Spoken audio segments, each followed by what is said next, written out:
আমরা অনুকূল চন্দ্র ঠাকুরের বিরোধিতা কেন করছি? সবার মূল প্রশ্ন এটা যে অনুকূল চন্দ্র ঠাকুরের বিরোধিতা আমরা কেন করছি? কি কারণে করব? এত বড় সৎসঙ্গ, এত ভক্ত আছে তার, কোটি, কোটি ভক্ত, এত ব্যারিস্টার, এত শিক্ষিত মানুষরা তার সাথে যুক্ত আছে। তা সত্ত্বেও আমরা কেন অনুকূল চন্দ্র ঠাকুরের বিরোধিতা করছি? তো আমার সাথে আছে আপনারা সবাই চেনেন, তিনিও ফেসবুক ক্রিয়েটর, সনাতন ধর্মের প্রচারক। আমাদের সাথে আছে প্রবীর বাবু। প্রবীর বাবুকে অনেক অনেক নমস্কার আমাদের সাথে লাইভে যুক্ত হওয়ার জন্য। অনেক অনেক ধন্যবাদ আমার সাথে যুক্ত হওয়ার জন্য। তো আজকে এই প্রবীর বাবুর মাধ্যমে আমরা জানতে পারবো যে কি কারণ আছে, মানে আমরা কেন বিরোধিতা করছি অনুকূল চন্দ্র ঠাকুরের, মূল কি কারণ, আর তাদের গ্রন্থে যেসব কথাগুলো লেখা আছে তার বাস্তবতা কতটা, আর আমাদের কি মেনে চলা উচিত আর কি মেনে চলা উচিত না। কারণ আপনারা দেখবেন যে অনুকূল চন্দ্র ঠাকুর ভক্ত যারা হয়, যে ওরা যে অনুকূল চন্দ্র ঠাকুর তাকে নিজে ভগবান মনে করে, প্রথম কথা। তো সেখানে আমাদের একটা বিরোধিতা এসেই যায়, কারণ আমরা জানি যে একটা সাধারণ মানুষ যিনি গুরু হিসাবে, যিনি হয়তো গুরু বা সে গুরু হিসাবে ছিলেন, সে ভগবান হতে পারে না। সে ভগবানের শিক্ষা দিতে পারে সবাইকে, কিন্তু ভগবান হতে পারে না। তো সেই বিষয়ে আজকে আমাদের আলোচনা চলবে। তো আপনার হঠাৎ করে লাইভে এসেছি, তো আপনারা এক এক করে যুক্ত হন। আমি প্রবীর বাবুর কাছে যাব আপনাকে কিছু বলার জন্য। ধন্যবাদ। তো আপনাকে অশেষ ধন্যবাদ আজকে লাইভটি বিশেষ করে আনার জন্য। এর একটা বড় উদ্দেশ্যও আছে, তার কারণ হলো দেখুন, সমাজে আমাদের কুসংস্কার তো বেড়ে চলেছে। তার উপর আমরা প্রত্যেকেই জানি এই ভীমবাদীরা গজি উঠেছে। এই নতুন নতুন যত সম্প্রদায় গড়ে উঠছে তত সনাতন ধর্ম একের পর এক ভেঙে টুকরো টুকরো হয়ে যাচ্ছে। একসময় আমাদের একটি মাত্র গ্রন্থ ছিল, সেই গ্রন্থ থেকে হাজার হাজার গ্রন্থ বেরোলো। এখন কি একটি মাত্র সংগঠন থেকে হিন্দু ধর্ম আজ তো বৈষ্ণব, শৈব, শাক্ত, গানপত্য, সৌর 5টি ভাগে তো বিভক্ত। এটা ছাড়াও যেমন দেখবেন রামকৃষ্ণ মিশন, তারা নিজেদেরকে বলে কি যে তারা হলো রামকৃষ্ণবাদী, বা আরো বিভিন্ন সংগঠন আছে, যেমন আমাদের আর্য সমাজ আছে, আমরা বলি কি বেদ অখিল ধর্মমূলম। ঠিক তদ্রূপ ভাবে দেখবেন এইভাবে সনাতনীরা বিভিন্ন ভাগে বিভক্ত হয়ে ভেঙে চুরে গেছে। তার কারণ কি, এই যে তথাকথিত ভণ্ড এবং গুরুবাদ। দেখবেন বর্তমান দিনে এই কল্কি অবতার, যে আমাদের কনসেপ্ট রয়েছে, তার জন্য কি হয়েছে না, প্রত্যেক পাড়ায় অলিতে গলিতে কোনো না একটা কল্কি অবতার জুটে আছে। এ বলবে কল্কি অবতার, ও বলবে কল্কি অবতার। যেমন দেখবেন বর্তমান দিনে মুসলমানরাও নিজেদেরকে মুসলমানদের যে নবীজি, তারা তাকেও কল্কি অবতার বলে। তার কারণ কি, ওই যে জোকার নালায়েক বলে যে ব্যক্তিটা ছিল, তার কারণেই তারা বলে কি তিনিও কল্কি অবতার। বেদ থেকে একটা শব্দ তুললো নারাশাংশ, সেই নিয়ে তারা শুরু হয়ে গেল। ঠিক তেমন ভাবেই আমাদের যে অনুকূল ঠাকুর, যাকে ভালোবেসে বহু মানুষ প্রেমময় ঠাকুর বলেন, তো তাকে আমরা অসম্মান করছি না, কিন্তু কথা হলো যে তিনি যে বাণীগুলো বলে গিয়েছেন, অথবা তার শিষ্যরা যে সমস্ত কথা দাবি করে যে তিনি পূর্ণ ব্রহ্ম পুরুষোত্তম, তারা নিজেদের গুরুকে ভগবান বলবে, ঈশ্বর বলবে, কি বলবে, সেটা তাদের যদি ঘরে নিজেদের মধ্যে আবদ্ধ রাখতো আমাদের কোনো আপত্তি ছিল না। কিন্তু একজনকে যদি আপনি সৃষ্টিকর্তা, পরম পিতা, পরমাত্মা, পরমেশ্বরের জায়গা দেন, সেটাকে বলে দাবি করেন যে তিনি ব্রহ্মা বিষ্ণু মহেশের উৎপত্তিকর্তা, সেখানে কিন্তু সমস্ত সনাতনীদের আপত্তি। কারণ কি, কারণ কেউ যদি হঠাৎ করে বলে বসে, ধরে নিন আজ আমরা যদি বলে বসতাম আর্য সমাজীরা যে দয়ানন্দ সরস্বতী এদের উৎপত্তি করেছেন, তাহলে দেখতেন বহুজন আমাদের উপর আপত্তি ওঠাতো। রামকৃষ্ণদেবের মতাবলম্বীরা যদি এই কটূক্তি করতেন, অনেকেই তাদের উপর আপত্তি করত। সেরকম ভাবে কাউকে সৃষ্টিকর্তা ঘোষণা করার আগে তার সম্পর্কে ভালো করে জেনে নেওয়া, বুঝে নেওয়া দরকার। আমরা তো কিছুই করিনি। আমি ইন্দ্রবাবু বা যারা যারা ভিডিও বানাচ্ছে, পবিত্রবাবু হোক বা সোনাই হোক, যেই হোক, তারা কি করছে, আমরা শুধুমাত্র তাদের গ্রন্থের অংশ নিয়ে শো করাচ্ছি। দেখুন গ্রন্থে এই লেখা আছে, তাতে করে তারা আমাদের কি মা বাবা, কি বলবো, আমাদের গোষ্ঠী শুদ্ধ উদ্ধার করে দিয়ে যাচ্ছে তারা। আবার কি তাদের বড় যে তীর্থবাবু বলেন কি, আমরা সৎসঙ্গীরা কাউকে কোনোদিন ছোট করি না, কাউকে কোনোদিন অপমান করি না। তো এর একের পর এক আমরা প্রমাণ দেব যে আমাদের যে সৎসঙ্গের ফলে, এই যে সৎসঙ্গ হচ্ছে তার ফলে যে সমাজ কতটা ক্ষতিগ্রস্ত হচ্ছে। এবং অনুকূল ঠাকুরকে যারা যারা ঈশ্বর মনে করেন তারাও কতখানি সমাজের ক্ষতি করছেন তারাও কিন্তু দেখে নিন। তো একের পর এক আমরা প্রমাণ দেব। তো ইন্দ্রবাবুকে বলবো, দেখুন আরেকটি আছে, সেটাকে দয়া করে শেয়ার করুন, স্ক্রিনে অ্যাড করে নিন প্রবীর কুমার বলে যেটা গিয়েছে। আমি স্ক্রিনে সমস্ত কিছু একের পর এক আপনাদের সামনে তথ্য সহকারে তুলে ধরবো। হ্যাঁ, আপনাকে অনেক ধন্যবাদ। এখানে শেয়ার, এক সেকেন্ড। হ্যাঁ, তো সেখানে আপনাদের সামনে তথ্য সহকারে সম্পূর্ণরূপে তুলে ধরা হবে। তো আপনারা আমাদের সঙ্গে থাকুন। দেখুন এখানে প্রথমে আমরা যেটি দেখব, এক সেকেন্ড, দেখা যাচ্ছে কি স্ক্রিনে? যাই হোক, তো প্রথমে আমরা যে তথ্যটি তুলে ধরবো, হ্যাঁ মানে ওখানে স্ক্রিনে কিছু আসেনি, নিচে যে তুমি যুক্ত হয়েছো আরেকটা প্রবীর কুমারের, ওটা দেখা যাচ্ছে। আচ্ছা আচ্ছা, তাহলে শেয়ার স্ক্রিন করলেই হবে। যাই হোক, প্রথমে যেটা দেখাবো, তপন ঘোষ, এই নামটা আপনারা সবাই শুনেছেন। বর্তমানে হিন্দু সংগতির একজন তাবড় নেতা তপন ঘোষ, তিনি একটি বই প্রকাশ করেছিলেন, যে বইয়ের লেখক হলেন শিবপ্রসাদ রায়। আচ্ছা এক সেকেন্ড, আমি স্ক্রিনটা শেয়ার দিতে বোধহয় ভুলে গেছি। হ্যাঁ হ্যাঁ, এক মিনিট। স্ক্রিন শেয়ার হয়েছে কি? হ্যাঁ হয়েছে। তো হ্যাঁ, তো আমরা দেখাবো শিবপ্রসাদ রায়ের বই থেকে। আপনাদেরকে পুরো তথ্য প্রমাণ সহকারে আমরা তুলে ধরবো। আমরা মুখে বা হাওয়াইতে কিছু কথা বলি না, কারণ কি আমরা ওই অং বং চং এর মতো না যে মুখে কথা বলবো, কোনো রেফারেন্স দেবো না। এই দেখুন বইটি দেখতে পাচ্ছেন, বইটি, এক সেকেন্ড ফুল স্ক্রিন করি এটা। বইটির নাম হচ্ছে দিব্যজ্ঞান নয় কাণ্ডজ্ঞান চাই। আপনারা এই বইটির নাম প্রত্যেকে শুনেছেন। যে সমস্ত হিন্দুরা আছেন আমাদের, তাদের প্রত্যেককে দয়া করে বলো, বর্তমানে সনাতনীদের যে অবস্থা, সেজন্য আপনাদের এই বইটা পড়া অবশ্যই দরকার। এখানে আপনারা দেখুন, দিব্যজ্ঞান নয় কাণ্ডজ্ঞান চাই, দেখতে পাচ্ছেন আপনার স্ক্রিনে। তো এই বইয়ের আমরা 9 নম্বর পৃষ্ঠায় চলে যাব। এক সেকেন্ড, কিছু একটা গন্ডগোল হচ্ছে এখানে স্ক্রিনে। তো এই বইয়ের এখানে দেখুন, আগে দেখুন লেখা আছে শিবপ্রসাদ রায়। যাই হোক, স্ক্রিনের গন্ডগোলের জন্য। তো শিবপ্রসাদ রায় যে এই বইটির লেখক, শিবপ্রসাদ রায় কিন্তু যাতা ব্যক্তি না, তার সম্পর্কে একটু পরিচয় করে। এই শিবপ্রসাদ রায় হিন্দুত্ববাদের একজন বিরাট নেতা ছিলেন। হিন্দুদের দুরবস্থা দেখে তার যে করুণ পরিণতি হয়েছিল, কি কারণে, সমস্ত কিছু বর্ণনা করে। দেখুন শিবপ্রসাদ রায় প্রাপ্তিস্থান দেখুন, তুহিনা প্রকাশনী। আপনাদের যাদের জানা নেই প্রত্যেককে বলি, তুহিনা প্রকাশনী হলো হিন্দু সংগঠন বা হিন্দুবাদী পুস্তকের একটা আখড়া বা ভান্ডার। এই দেখুন প্রথম প্রকাশ, এরকম প্রকাশক তপন কুমার ঘোষ, আপনারা দেখতে পাচ্ছেন হয়তো স্ক্রিনে, তপন কুমার ঘোষ। এই বইয়ের আপনারা 9 নম্বর পৃষ্ঠায় আসবো। 9 নম্বর পৃষ্ঠায় দেখুন, এখানে তিনি কি বলছেন। ভারতের তৎকালীন দুরবস্থায় তো অনেকেই অবতার হয়ে এসেছিলেন। দেখুন এর বর্ণনাও আপনাদের সামনে করব, তার আগে আমি স্ক্রিনটা ফুল করি। দেখুন বইয়ের নাম উপরে দেখতে পাচ্ছেন, দিব্যজ্ঞান নয় কাণ্ডজ্ঞান চাই। এখানে দেখুন, ঠাকুর অনুকূল চন্দ্র সম্পর্কে তাঁর শিষ্যদের দাবি, তিনি পুরুষোত্তম পূর্ণব্রহ্ম।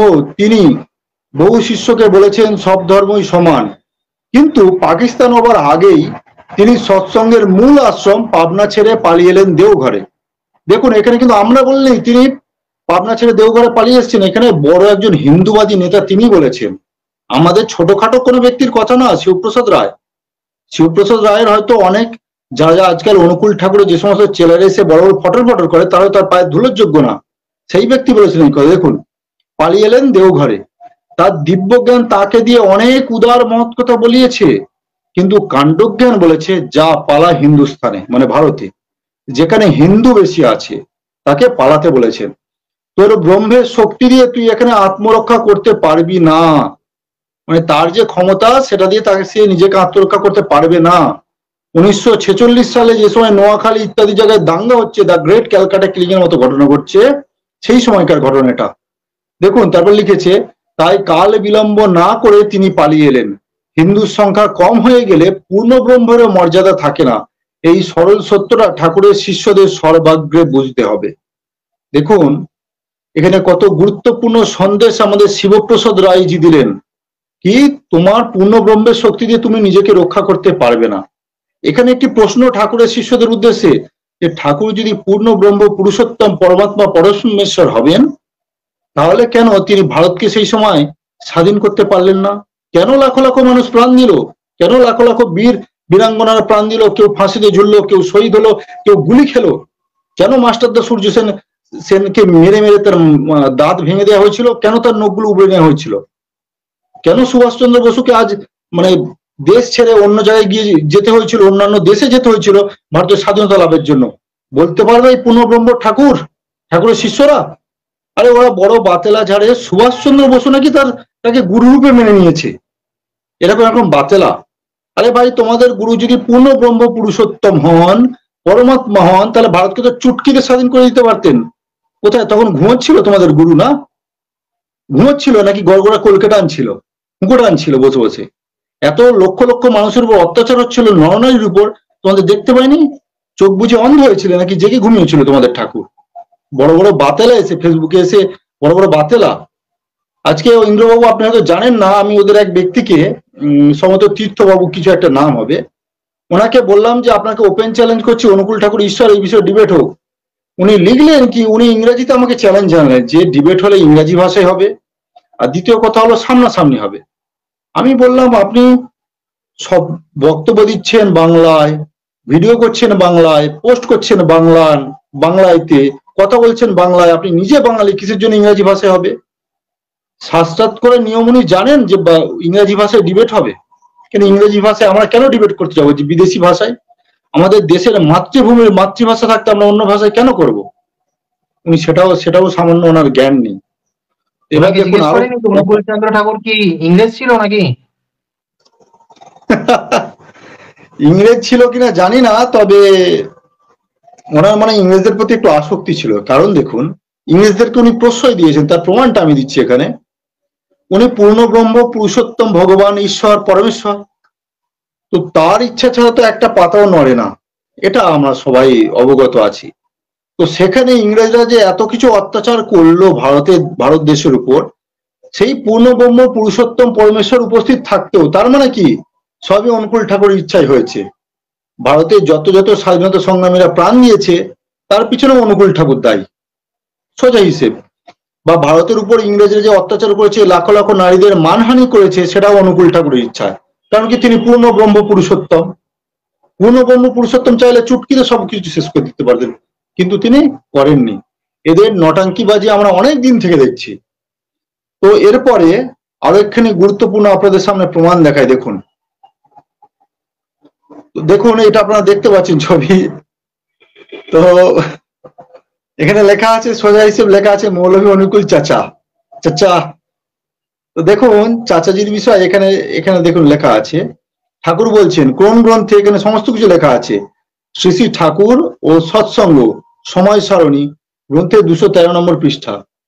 দেখুন এখানে লেখা আছে, উপরে শ্যামাপ্রসাদ মুখোপাধ্যায়ের নাম আছে। তো দেখুন তারপর নিচের দিকে লাল কালিতে লেখা আছে। শ্রী শ্রী ঠাকুর আরো বললেন, মুসলমানরাও আর্য, তাদেরও আপনাদের সভ্য করুন, কোরআন ভালো করে পড়ুন, আরবি শিখুন, রসুল যে আপনাদের জন্যও প্রেরিত তা হিন্দুকে শেখান। ভাবতে পারছেন ইন্দ্রবাবু, কে না মুসলমানরাও আর্য। যারা এদেশে লুটপাট করতে এলো, বাইরে থেকে লুটপাট করে এলো, যাদের বাবর ঔরঙ্গজেবের মতো এরা আমাদের দেশ লুটপাট করে খেলো, তারা নাকি আর্য। আর্য শব্দের অর্থ হলো শ্রেষ্ঠ। শ্রেষ্ঠ কারা না, বেদ অনুসারে যারা কোনো নেশাবান করে না, যাদের মধ্যে কোনো আসক্তি নেই, তারাই হলো আর্য বা শ্রেষ্ঠ। সেই অর্থে গেলে তো এই যে চাচাজি থুকি অনুকূল ঠাকুরও তো শ্রেষ্ঠ প্রমাণিত হন না। তিনি গড়গড়া টানতেন, হুঁকো টানতেন, তারপর তিনি মানে নেশাবান করতেন, এছাড়াও তার বিভিন্ন জিনিসে আসক্তিও ছিল। এমনকি আপনি জেনে অবাক হবেন, আপনারা জেনে, তার রসগোল্লাতেও আসক্তি ছিল। রসগোল্লার আসক্তিও তিনি অতি কষ্টে ত্যাগ করেছেন। সময় যদি পাই তার প্রমাণ আমরা দিয়ে যাব। যে ব্যক্তি রসগোল্লার আসক্তি ছাড়তে বুড়ো বয়স পর্যন্ত তাকে অপেক্ষা করতে হয়, সে ব্যক্তি ঈশ্বর ভগবান। ইন্দ্রবাবু আপনি এই বিষয়ে কিছু বলুন, তারপর আমি আরো বক্তব্যে আসছি। হ্যাঁ, আচ্ছা, অনেকে কমেন্ট করছে। আচ্ছা, অনিন্দ সান্যাল অ্যাডমি, আপনাকে অ্যাড করা যাচ্ছে না কারণ সেই লিঙ্কটা আমার কাছে নেই, এই মুহূর্তে ওপেন এখনো করিনি। আমি ওপেন করে দেওয়ার পরে আপনি জয়েন হতে পারবেন, একটু অপেক্ষা করুন। আচ্ছা, আমার কথা কি শোনা যাচ্ছে বহির বাবু? হুম হুম হুম হুম হুম। যাচ্ছে, শোনা যাচ্ছে। আচ্ছা, প্রথম প্রশ্ন হলো যে উনার একটা ছবি আছে, একটা না বহু ছবি আছে, দেখবেন তিনি হাতে মাদুলি পরে আছে, তাবিজ পরে আছে। হুম, একটি সাদা সুতোয় এখান থেকে একটি তাবিজ পড়ে আছে। তো প্রশ্ন হলো তাবিজ আর মাদুলি মানুষ কিসের জন্য নেয়? 1 মিনিট, একটু গন্ডগোল হয়ে গেল। হ্যাঁ, তো তাবিজ আর মাদুলি কিসের জন্য নেয়? নিশ্চয়ই শরীর খারাপ হলে, কালা জ্বর হলে, বা কাউকে ভয় পেলে বা সাপে কাটলে কিছু তো হয়। তো যিনি পরম ব্রহ্ম, যে নাকি সমাধি সমাধি হয়ে গেছে, সমাধি হয়ে গেছে আমি ভগবান, আমি ভগবান, আমি সমস্ত কিছু, সৃষ্টি রচনার আগে আমি ছিলাম। তো যে সৃষ্টি রচনার আগে ছিল, তো তার হাতে এই বর্ষিয়ালা মৌমালা তাবিজ কি করছিল? এটা একটা সমাজকে জানা দরকার আছে, মানে মানুষকে জানা দরকার আছে যে, দেখো এখনো বলছি তাকে আমি সম্মান করি, কিন্তু তার ভক্তরা, তার ঋত্বিকরা তাকে যেটা বানিয়ে দিয়েছেন একটা শব্দ পেয়ে মহাভারতের, যে তিনি পরম ব্রহ্ম, তিনি ব্রহ্মা বিষ্ণু মহেশ্বরকে সবাইকে সৃষ্টি করেছেন। হ্যাঁ, তো সেখানে তো এইসব প্রশ্ন তুলতেই হয়। কারণ সনাতন ধর্মটা তো তাহলে আস্তে আস্তে টুকরো টুকরো হতে হতে সবাই ভাগ করে যাবে। আজ দেখো, ভারত সেবাশ্রমের উপর আক্রমণ হচ্ছে, ইসকনের উপর আক্রমণ হলো, রামকৃষ্ণ মিশনের উপর আক্রমণ হলো। সৎসঙ্গের কোনো উচ্চবাচ্য তুমি দেখেছো যে আমি পাশে আছি, আমরা পথে নামবো? ওখানে সেরকম শিক্ষা নেই গো। ওখানে সনাতন ধর্মের প্রতিরোধে ভগবান শ্রীকৃষ্ণ গীতায় যে চক্র ধরতে শিখিয়েছিল, যুদ্ধ করতে বলেছিল, এরা কৃষ্ণকে মানে, কিন্তু কৃষ্ণের চরিত্রকে মানে না। সেসব শিক্ষা নেই, তুমি একটা উচ্চবাচ্য দেখতে পারবে না যে আজকে ভারত সেবাশ্রমীকে নানাভাবে অপমান করা হচ্ছে, রামকৃষ্ণ মিশনের উপর হামলা চালানো হচ্ছে, ভাঙচুর করা হচ্ছে, সন্ন্যাসীদেরকে মেরে তাড়িয়ে দেওয়া হচ্ছে ওখান থেকে, এসকনের জমি নিয়ে এখন নানান রকম সমস্যা চলছে। সেখানে কিন্তু তাদের কোনো উচ্চবাচ্য আমরা দেখতে পারছি না। এখানে আমাদের সমস্যাটা, এখানে আমাদের সমস্যা যে সনাতন ধর্ম যদি রক্ষা না করতে পারি, যদি সনাতন ধর্মকে বাঁচাতে না পারি, তাহলে তোমাদের সৎসঙ্গ মেটাতে ওদের একদিন টাইম লাগবে না। অশুভ শক্তিদের জয় রাতে রাতে বার করে দেবে, ঘোড়ায় করে আসবে, জয় রাতে রাতে বার করে দিয়ে চলে যাবে। তো এখানে আমার প্রতিবাদটা, এখানে আমাদের অসুবিধাটা, যে আমরা যে কাউকে ভগবান বলে মনে করি, বাবা সে সমস্ত কিছু, আমরা কিছু বিবেচনা করি না, না করেই আমরা সমস্ত কিছু সিদ্ধান্ত নিয়ে ফেলি। কারণ তুমি যা শুনবে, যেটা যেখানে ভাবে সেটা তোমার সাথে হবে। তো স্বাভাবিক, স্বাভাবিক বিষয়, যিনি মাদুলি পড়তো, তাবিজ পড়তো, সে পরব্রহ্ম পরম ব্রহ্ম, সে ভগবান, সৃষ্টি রচনাকে কি করে থাকবে? তার একটা কালাজ্বর হয়েছিল হয়তো, সেই জন্য সে মাদুলিটা পড়েছিল। বাচ্চা কাচ্চারা মাদুলি পড়ে, কিন্তু উনি যে একটা ঠাকুর হয়ে মাদুলি পড়বে সেটা আমি আশ্চর্য হয়ে গেছি। বলুন, পরিবাবু বলুন, আপনি বলুন। তো এবার বিষয় হলো, ইন্দ্রবাবু আপনি এটা খুব ভালো করেই জানেন যে কিছুদিন আগে দীনকৃষ্ণ নামের এক বাঁদর, ঠিক আছে, আমি স্ক্রিনে আবার শেয়ার করার চেষ্টা করছি তথ্যগুলো। তো দীনকৃষ্ণ নামের এক ব্যক্তি কি করেছিল না, আমাদের সনাতন ধর্মকে হীন দেখানোর বারংবার তারা প্রচেষ্টা করেছে, বারংবার কৃষ্ণকে অসুর বলেছে, এমনকি আরো বিভিন্ন ভাবে অপমান করেছে, দুর্গা দেবীকে নিয়ে বা নানা রকম কথা বলেছে। এবার বিষয় হলো কি, তিনি সে সময় কি অনুকূল ঠাকুরের চেলাগণ কোথায় ছিল? ভাই এই যে কিছুদিন আগে বাংলাদেশে, প্রায় বছর দুয়েক আগে ঘটনা বোধহয় এটা, সেই সময় তাদের উপর যে আক্রমণটা হয়েছিল না, মানে যেখানে কোরআনকে মা দুর্গার পায়ের কাছে রেখে যেটা করেছিল আর কি, বাংলাদেশে যে মানে গণপিটুনি দিয়েছিল হিন্দুদেরকে, সে সময় অনুকূল ঠাকুরের শিষ্যরা কোথায় ছিল? কোনো প্রতিবাদ দেখেছেন আপনি? কোনো প্রতিবাদ দেখা যায়নি। কৃষ্ণকে, কৃষ্ণের ছবি, মানে যেটাকে বলা হয় সাধারণ ভাষায় নগ্ন ছবি করে ছেড়েছিল সোশ্যাল মিডিয়ায়। সে সময় কোথায় ছিল এই ঠাকুর ভক্তরা? দেখেছেন আপনারা? দেখেননি। আচ্ছা, কেউ একজন লিখছেন দিন অসুর। যাই হোক, আমি ওসব বিষয়ে যেতে চাই না, কে অসুর কে অসুর নয়, আমাদের বিষয় ওটাও না। কথা হলো, আমি স্ক্রিনে আরো কিছু শেয়ার দিচ্ছি, তো আপনারা দেখতে থাকুন। আমি একের পর এক প্রমাণ দিচ্ছি ঠাকুর নাকি পূর্ণ ব্রহ্ম পুরুষোত্তম, এবার দেখুন আপনাদেরকে দেখায়, এখানে এখানে তো শো তো করছে না ঠিক মতো, যাই হোক আমি শো করানোর চেষ্টা করছি এখানে। স্মৃতির মালা গ্রন্থ থেকে। তো এখানে আপনারা দেখুন, বুঝতে পারছি না কেন দেখা যাচ্ছে না। আচ্ছা ইন্দ্রবাবু, স্ক্রিনে কি দেখা যাচ্ছে আমি যেটা শো করাচ্ছি?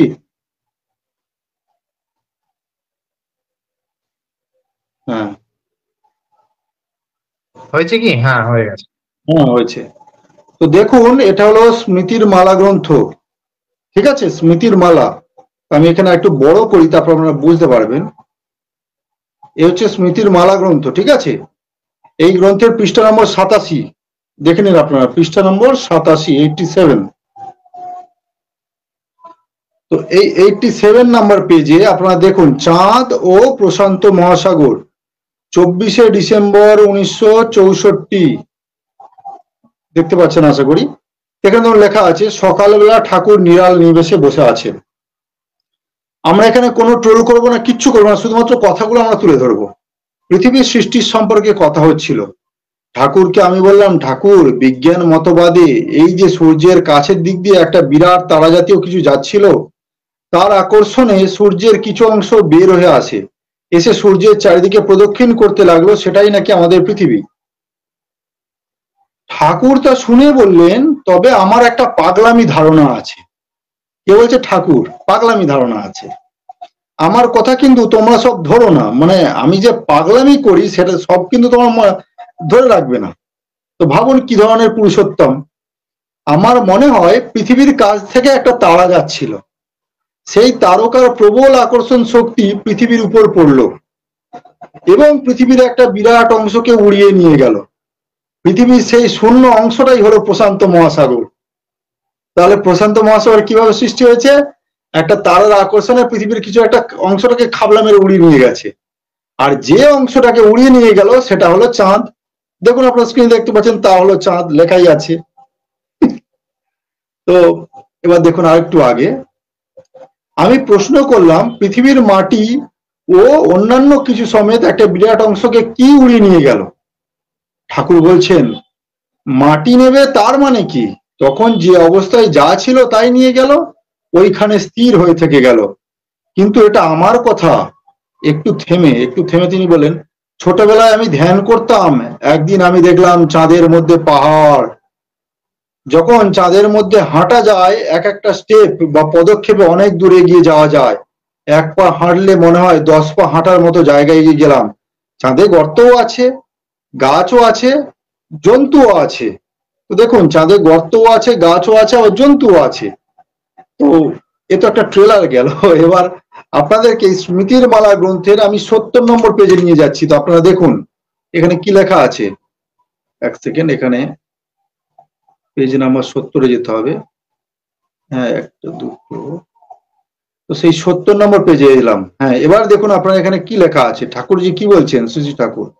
এই দেখুন শ্রী শ্রী ঠাকুর বলছে, এই দেখুন সূর্য চাঁদ নিয়ে কথা উঠলো। অনেকে এটা বিষয়ে সন্দেহ করে, অনেকে ইন্দ্রবাবু আমাদেরকে প্রশ্ন করে যে ঠাকুর যে বলেছেন চাঁদের চিকন চিকন গাছ আছে, সুপারি গাছ আছে, এটা তোমাদের বানাবাট কথা, ঠাকুর বলেনি। তো দেখুন ঠাকুর বললেন, আমার মনে হয় চাঁদে গাছ টাছ আছে, গাছগুলি চিকন, এখানকার মতো মোটা না। চিকন মানে কি? পাতলা, মানে সরু সরু, যেটাকে স্লিম ট্লিম বলে, অনেকটা সুপারি গাছের মতো। সূর্যটা গলিত হয়ে যেত যদি বেশি উত্তাপ থাকতো। সূর্যে আগুন আছে, তবে অত আগুন নেই।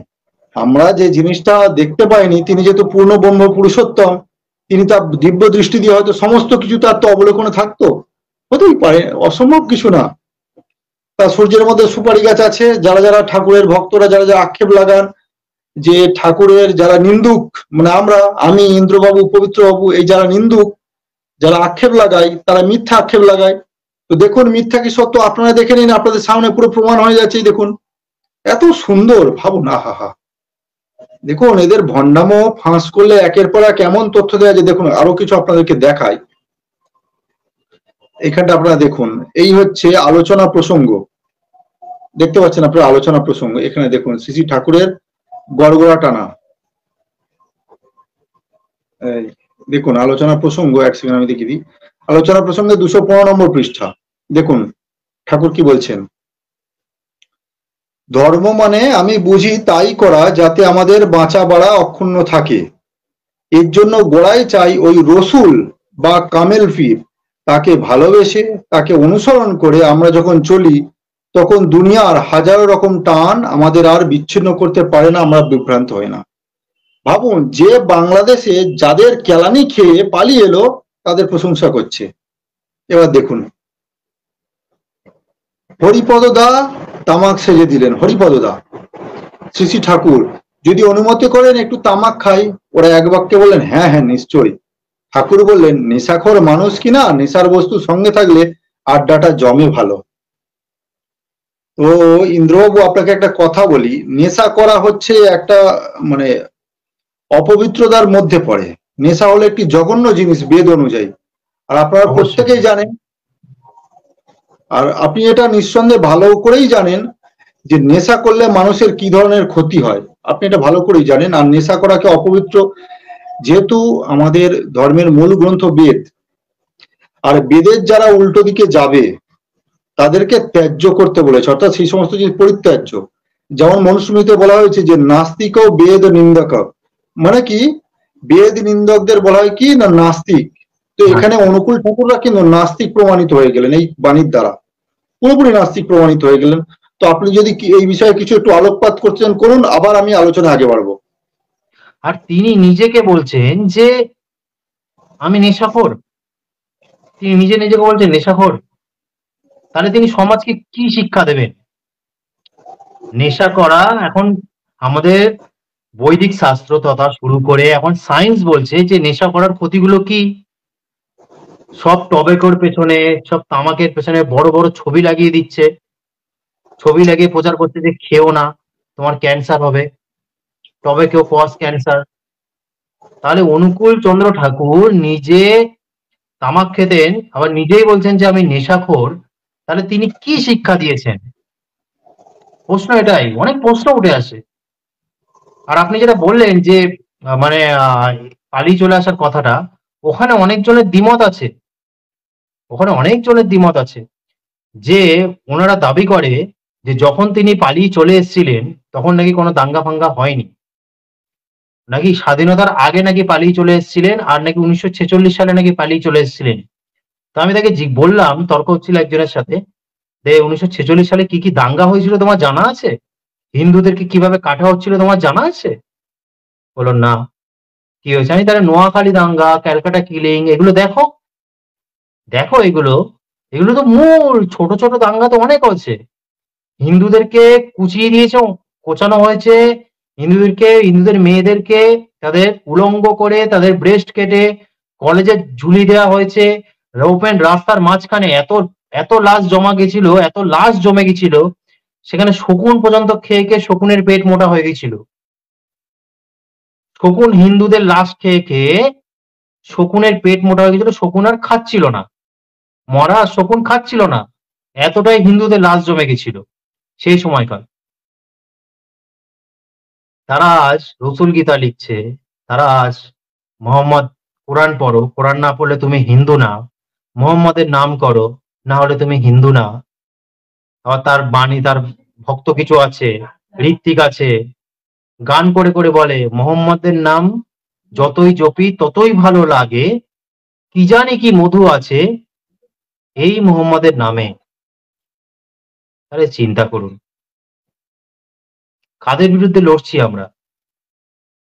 মানে ইসলামের বিরুদ্ধে লড়বো, না খ্রিস্টানদের বিরুদ্ধে লড়বো, নাকি মানে ভীমবাদীদের বিরুদ্ধে লড়বো, না এদের পেছনে লড়বো? মানে আমরা একদিক থেকে লড়ছি আর ওরা দিক থেকে জড়িয়ে ধরছে, তাই না? কেসটা তো এটা হচ্ছে। একটা লাস্ট কথা বলতে চাই আপনাকে, তাদেরকে আমি জিজ্ঞাসা করেছিলাম, ওরা বলে ইসলাম খ্রিস্টান সব একই, একই সব। অনুকূল চন্দ্র ঠাকুর থেকে সব সৃষ্টি, তিনি একই বলেছেন, একই শিক্ষা, একই সমস্ত কিছু। তো আমি তাদেরকে বললাম যে একটা ইসলাম ধর্মের মানুষের কাছে গিয়ে বলো যে কৃষ্ণ আল্লাহ এক, একটা খ্রিস্টান ধর্মের মানুষের কাছে গিয়ে বলো যে ভগবান শ্রী রামচন্দ্র আর যিশু এক। তুমি ইসলাম ধর্মের মানুষের কাছে যাও, তারা কোরআন ছাড়া কিছু বলবে না, আর ইসলাম ছাড়া কাউকে মানে না, একমাত্র মোহাম্মদকে মানে, আল্লাহকে মানে, এছাড়া কাউকে মানবে না। কৃষ্ণ, ওদের তুমি জোর করো না যদি বলতে যে কৃষ্ণকে তুমি ভগবান বলো, তোমার ওখানে হয়তো বদনামটাই দিয়ে দেবে। এই হলো তফাৎ, এটাই হলো তফাৎ। বলুন, আপনি বলুন, এটাই বলার ছিল। তো এখানে বিষয় হলো যে বিষয়টা উঠলো যে পালিয়ে আসার যে ঘটনাটা, এখানে তাদের একজন মাতাজি আছে, তারা বলে কি যে যখন তাদেরকে জিজ্ঞাসা করলো যে 46 গ্রেট ক্যালকাটা কিলিং বা নোয়াখালী দাঙ্গার মতো দাঙ্গায় তিনি যখন ছেড়ে পালিয়ে আসলেন ভারতে, তিনি কিসের জন্য পালিয়ে এসেছিলেন? তাদের উত্তর কি, যে রামচন্দ্র যদি ভগবান হন তাহলে তার বউকে কি করে রাবণ তুলে নিয়ে গেল? কৃষ্ণ যদি ভগবান হয় সে তাহলে কেন পালিয়ে গেল মথুরা ছেড়ে দ্বারকায়? এবার এখানে একটা বিষয় আপনাদেরকে ভাবতে হবে যে আমরা যদি বাবু বলি, জয়েন হওয়ার জন্য অনেক অনেক ধন্যবাদ। এক মিনিট বাবু, অনেক অনেক ধন্যবাদ, আপনি জয়েন হয়েছেন আমার লাইভে, অনেক অনেক ধন্যবাদ। নমস্তে, ওম নমস্তে, জয় শ্রীরাম, জয় শ্রীকৃষ্ণ, ভারত মাতা কি জয়, সত্য সনাতন বৈদিক ধর্মের জয়। এখানে আমার কারেন্ট অফ, আমি আপনাদের লাইভ দেখছি, ঘুম থেকেই দেখছি, সেই জন্য আমি মুখ দেখাতে পারছি না। কেউ আবার যেন ভাববেন না যে আমি মুখ দেখাতে ভয় পাচ্ছি, পবিত্র রাজ্য ভয় পান দর্শক যারা রয়েছেন আপনাদেরকে। তো আলোচনা খুব সুন্দর চলছে, আপনারা চালিয়ে যান, আমি আছি আপনাদের সঙ্গে। শেষে হয়তো আমি 1-2 মিনিট বলবো যদি সুযোগ পাই। আপনারা আলোচনা চালিয়ে যান, খুব ভালো আলোচনা হচ্ছে। শুরু করুন কবির বাবু। তো বিষয় হলো যে তাদের উত্তর ছিল কি ভগবান শ্রীকৃষ্ণ কেন পালিয়ে গিয়েছিলেন মথুরা ছেড়ে দ্বারকা। তো এবার আমি যদি একটা জিনিস বলি, একটা জিনিস ভালোভাবে খেয়াল করুন, যে আমি এসএসসি পরীক্ষা দিয়েছি, ইন্দ্রবাবু এসএসসি পরীক্ষা দিয়েছেন, পবিত্রবাবু এসএসসি পরীক্ষা দিয়েছেন। এবার এসএসসি পরীক্ষায় কি হয়েছে না, ইন্দ্রবাবু ফেল করেছে, পবিত্রবাবু ফেল করেছে। এবার আমি ধরে নিন আরো কয়েক হাজার ছেলে পাস করেছে, আমিও তার মধ্যে ফেল করে গেছি। আমরা এই 3 জন যাদেরকে অনুকূল ঠাকুরের শিষ্যরা মা বাপ তুলে গালাগালি দেয় যে আমরা ঠাকুরের নিন্দুক, এই ঠাকুরের নিন্দুক 3টেই ফেল করেছি। আমার বাবা আমাকে জিজ্ঞাসা করলো, হ্যাঁ তুই এসএসসি পরীক্ষায় কেন ফেল করেছিস? আমি বললাম, আরে ইন্দ্র ফেল করেছে, পবিত্র ফেল করেছে, অমুক ফেল করেছে, তমুক ফেল করেছে, সেই জন্য আমি ফেল করেছি। তো যুক্তিটা হচ্ছে এই রকম। যদি বলা হয়, একটা খুব সুন্দর একটা উদাহরণ আছে, যে ভগৎ সিংকে ফাঁসি দেওয়া হয়েছিল, আমাদের ক্ষুদিরামকে ফাঁসি দেওয়া হয়েছিল, মাস্টারদা সূর্য সেনকে ফাঁসি দেওয়া হয়েছিল, এবার ধনঞ্জয়কেও ফাঁসি দেওয়া হয়েছিল। কেউ যদি বলে যে ধনঞ্জয়কে কেন ফাঁসি দেওয়া হয়েছিল, সেটা যদি এদের কাছে জিজ্ঞাসা করে, এদের মতো অন্ধভক্তদের কাছে, এরা বলবে কি, আরে ক্ষুদিরামের ফাঁসি হয়েছিল, সূর্য সেনের ফাঁসি হয়েছিল, ভগৎ সিং এর ফাঁসি হয়েছিল, তেমন ভাবে ধনঞ্জয়ের ফাঁসি হয়েছিল। মানে কি, কোথায় পদ্মফুল আর কোথায় বগলের চুল, এটা ঠিক সেই রকম আলোচনা এদের। ভাই নিজে ফেল করেছি বলে অপরকে ফেল করেছে দেখাচ্ছি, কিন্তু নিজের প্রপার কারণটা, যে ঠাকুর কেন পালিয়ে এসেছিল সেই কারণটা একবারও বলেনি। সেই কারণটা কিন্তু এখানে আপনাদের যেটা দেখালাম খুবই গুরুত্বপূর্ণ। কারণ দেখুন, শিবপ্রসাদ রায় যে কি, যে পালা হিন্দুস্তানে, তোর ব্রহ্মের শক্তি দিয়ে তুই এখানে আত্মরক্ষা করতে পারবি না, এটাই হলো মূল কথা। তার মধ্যে মানে ব্রহ্মের ক্ষমতা দূরে থাক, ব্রহ্মের সামান্য জ্ঞানটুকু তার ছিল না, এটা হলো মোদ্দা কথা। এবার আরো কিছু আপনাদেরকে ছবি দেখাই, যার জন্য আপনাদেরকে এটা বার করলাম। তো এখানে আপনারা দেখুন, আমি স্ক্রিনে বড় করে দেখাচ্ছি, দেখুন শ্রী ঠাকুর বলছেন যে খোদার প্রেরিত যিনি, তিনি সবারই আপনজন। আহা হা হা। আচ্ছা, আর একটু বড় করি, তিনি হিন্দু মুসলমান সকলেরই, সর্বমানবেরই। এই রসুলকে বাদ দিয়ে আমরা খোদাতলায় পৌঁছাতে পারি না। আহা হা হা আহা। বাংলাদেশ থেকে যাদের গুঁতো খেয়ে পালিয়ে এসছেন তাদেরই নাম করছেন। মানে আমার মনে হয় কি, উনি ভারতে এসে তো কোনো পাত্তা পাননি, পাত্তা পাননি বলে এদেরকেই আবার নতুন করে তেল মেরেছেন। এবার দেখুন, রসুলের বাণীর কদর্থ যাতে কেউ না করে, সেদিকে আপনারাও যেমন লক্ষ্য রাখা প্রয়োজন, আমারও তেমনি লক্ষ্য রাখা প্রয়োজন। প্রত্যেক মহাপুরুষ সম্বন্ধে প্রত্যেকের এই মনোভাব থাকা উচিত। দেখবেন এদের কিছু কিছু চেলারা আছে, তারা এসে বলে আপনারা হিন্দুবাদী নিয়ে খুব কাজ করছেন, কিন্তু ঠাকুরের বিরোধিতা করে আপনারা মহা অপরাধ করে ফেলছেন। যেমন ভাবে বলা হয় যে বৈষ্ণব অপরাধ, ঠিক এরাও ঠিক সেরকম বলে। এখানে দেখুন লেখা আছে, আর কলেমা, নামাজ, রোজা, হজ, জাকাত, এই 5টি অনুষ্ঠান শুনেছি মুসলমানদের অবশ্য করণীয়। প্রত্যেক শাস্ত্রেই তো এই বিধান আছে, তবে হয়তো ভিন্ন ভাষায় ভিন্ন নামে হতে পারে। তো এবার আপনারা ভাবুন, কলেমা আমাদের শাস্ত্রে আছে, আমি কোনো জায়গায় পাইনি। নামাজ, নামাজ শব্দটা যদিও সংস্কৃত শব্দ, নম আর অজ এই দুটো শব্দ যুক্ত করলে কিন্তু নামাজই আসে। নম মানে নমস্কার, অজ মানে ঈশ্বর, ঈশ্বরের একটি নাম, ঈশ্বরকে নমস্কার করা। তো এই ধরনের এখানে দেখুন আরেকটা জিনিস আছে, জাকাত মানেটা কি? দেখুন এরা পরোক্ষভাবে মুসলমানদেরও অপমান করেছে, দেখুন এখানে লেখা আছে। আর জাকাত মানে ধর্মার্থে দান, ইষ্টার্থে উৎসর্গ, মানে ইষ্টবৃত্তির জন্য টাকা দেওয়া, এটাকে ওরা বলছে জাকাত। দেখুন ভালোভাবে আপনারা দেখতে পাচ্ছেন। তো কোনো মুসলমান ভাইরা যদি দেখে থাকেন, দেখুন আপনাদের ধর্মকে পুরোপুরি অপমান করলো, ইনসাল্ট করলো। জাকাত মানে নাকি ইষ্টবৃত্তিতে দান করা। দেখুন এরপরে আপনাদেরকে আরো একটা দেখাই। না, এখানে আমার একটা প্রশ্ন আছে বাবু। বলুন বলুন বলুন। প্রশ্ন হলো যে এই ইষ্টবৃত্তি তাহলে কি এই ইসলামের জাকাত থেকে এসছে? এই ইষ্টবৃত্তি যে প্ল্যান, এই ইষ্টবৃত্তি মুসলিমদের জাকাত কিনা বা জাকাত থেকে আসে কিনা এই বিষয়ে আমাদের পবিত্র বাবু ভালো আলোকপাত করতে পারবেন, কারণ উনি একটি ভিডিও তৈরি করেছেন এই বিষয়ে। একদম একদম, চলুন এই জায়গাটা ভালো হয়। হ্যাঁ ঠিক ঠিক, এই যে জায়গাটা পবিত্র বাবু আবার একবার শুনুন। এই যে অনুকূলের চামচারা মানে অনুকূলের শিষ্যরা যে ইষ্টভীতি করে, সেই ইষ্টভীতি হচ্ছে মুসলমানদের জাকাত আর ইষ্টভীতি একই, এটাই হচ্ছে তার প্রমাণ। দেখুন পৃষ্ঠাটা একবার খুলুন পবিত্র বাবু, ওখানে পরিষ্কার লেখা আছে দেখুন যে মুসলমানদের যে জাকাত, হ্যাঁ ওটাকে জুম করুন, এটা খুব একটা গুরুত্বপূর্ণ বিষয়, সমস্ত হিন্দুদের জানা দরকার। আপনাদের যে মাথায় টুপি পরিয়ে ওই কানে রাধাস্বামী মন্ত্র দিয়ে আপনাদের কোন মরণকূপের দিচ্ছে দেখুন। দেখুন আপনাদেরকে যে ইষ্টবিধি করাচ্ছে সেটা অ্যাকচুয়ালি মুসলমানদের জাকাত। দেখুন জাকাত মানে ধর্মার্থে দান বা ইষ্টার্থে উৎসর্গ, মানে এরা যে ইষ্টবিধি করে সেটা হচ্ছে ইষ্টার্থে উৎসর্গ করে, তো সেইটা আর মুসলমানদের জাকাত একই জিনিস। তাহলে আপনাদের দিয়ে মানে হিন্দুদের মাথায় টুপি পরিয়ে কানে ওই রাধাস্বামী মন্ত্র দিয়ে জয় রাধে রাধে গান করিয়ে আপনাদের জাকাত মানে মুসলমানদের জাকাত পালন করাচ্ছে আপনাদের। চিন্তা করুন, এই বিষয়গুলো কিন্তু অত্যন্ত গুরুত্বপূর্ণ, ধ্যান দেওয়া উচিত আমাদের ইন্দ্রবাবু। এই বিষয়টা সত্যি প্রচন্ড গুরুত্বপূর্ণ, সবাইকে জানা উচিত যে মানে এখান থেকে প্রমাণিত হয়ে যায় যে ইষ্টবৃত্তি এটির প্ল্যান অনুকূল চন্দ্র ঠাকুর তার ইসলামের জাকাত থেকেই পেয়েছে যত সম্ভব। একদম একদম, চলুন আলোচনা করুন।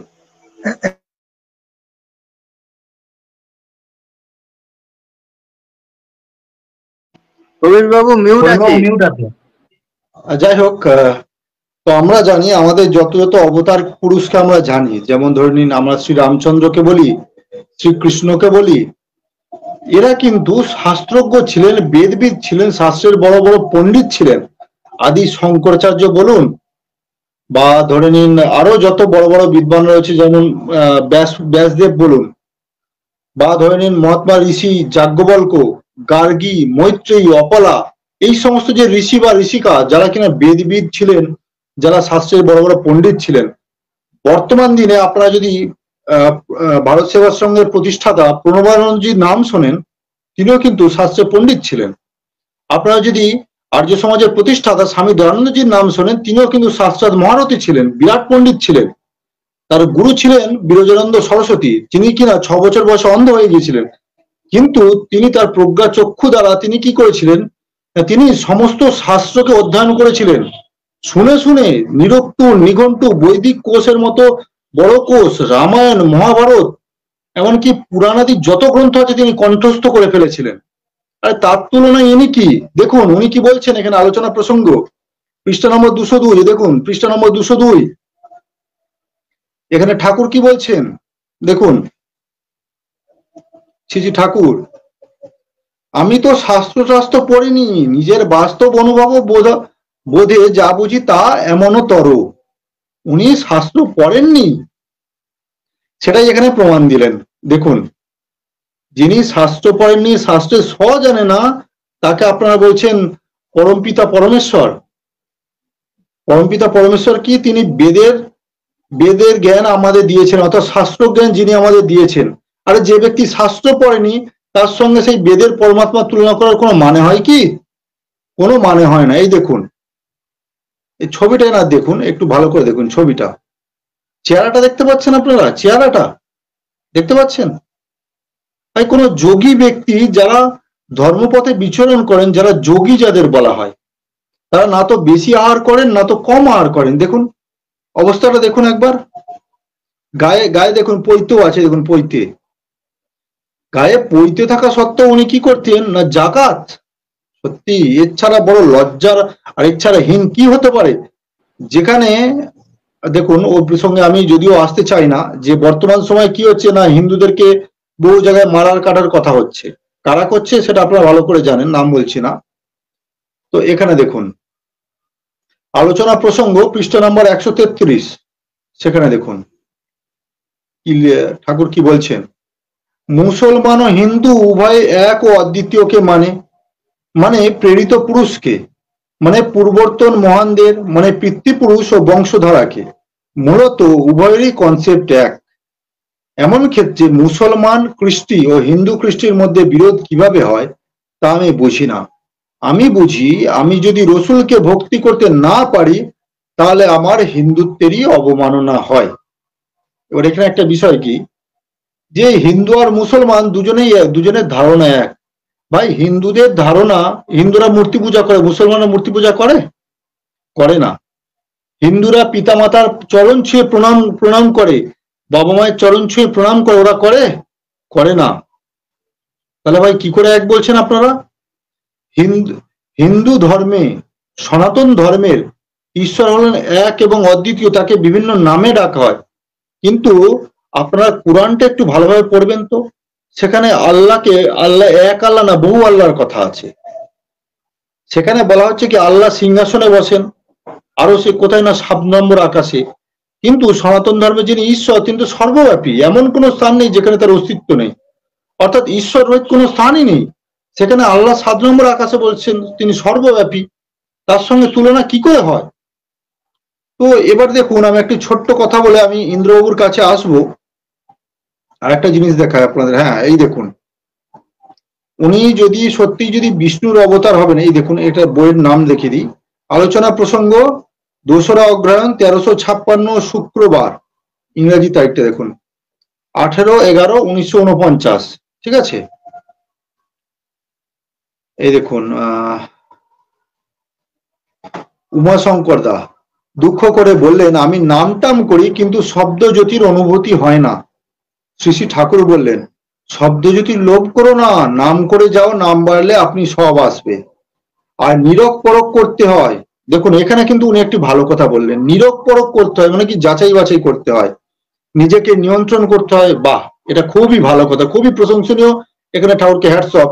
কিন্তু তিনি নিজেকে কেন যে কন্ট্রোল করতে পারেননি, নিয়ন্ত্রণ করতে পারেননি, এটাই বড় দুঃখের বিষয়।